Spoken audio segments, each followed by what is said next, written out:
జై శ్రీరామ్. ఈరోజు మన వీడియోలో 2024 సంవత్సరం ఏప్రిల్ 23వ తేదీ మంగళవారంన వచ్చే హనుమ జయంతిని హనుమత్ జయంతిగా చెప్తున్నారు.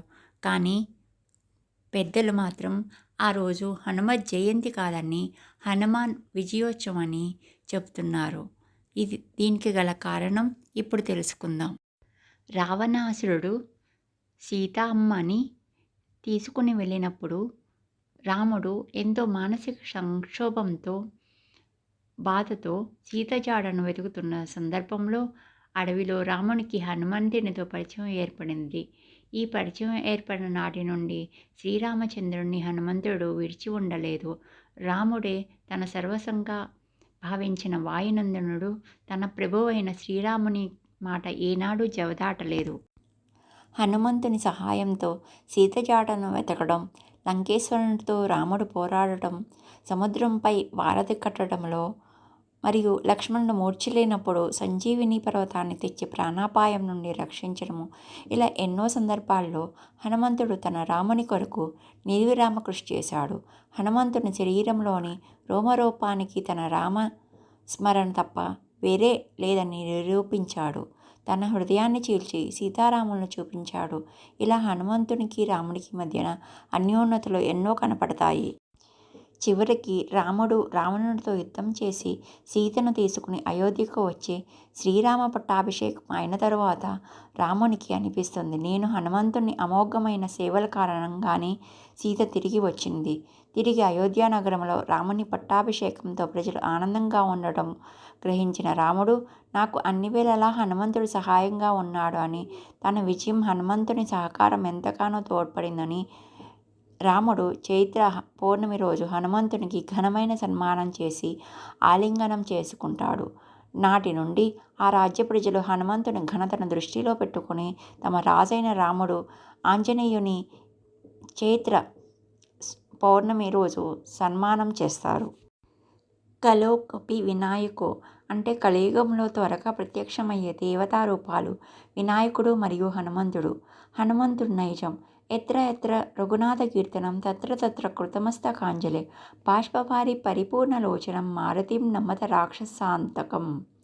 శ్రీరాముని కీర్తన జరిగే చోట హనుమంతుడు పులకితుడై అంజలి జోడించి ఉంటాడు.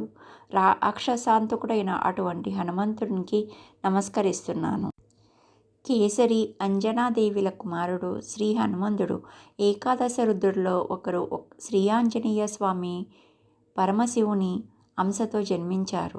సప్త చిరంజీవుల్లో ఒకరు.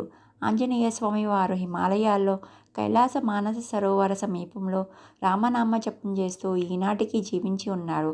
ఎక్కడ రామనామం చెప్తారో, ఎక్కడ శ్రీరామాయణం చెప్తుంటారో, ఎక్కడ రామజపం జరుగుతుందో అక్కడ ఆనంద బాష్పాలు కారుస్తూ నమస్కరిస్తున్న తీరులో చేతులు జోడించి శ్రీ ఆంజనేయ స్వామి కూర్చుని ఉంటారని పెద్దలు చెబుతున్నారు.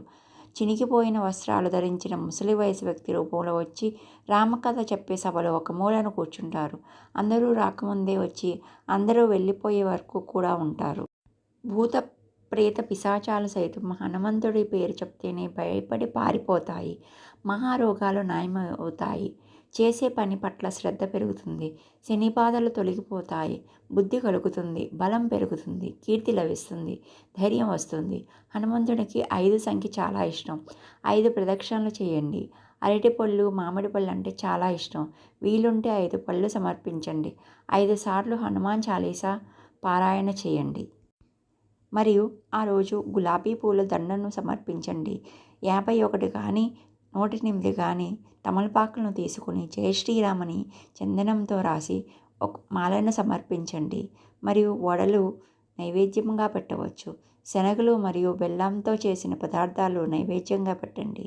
దీపంలో 2 యాలకులు 2 లవంగాయలు వేసి హనుమంతునికి దీపం పెట్టండి.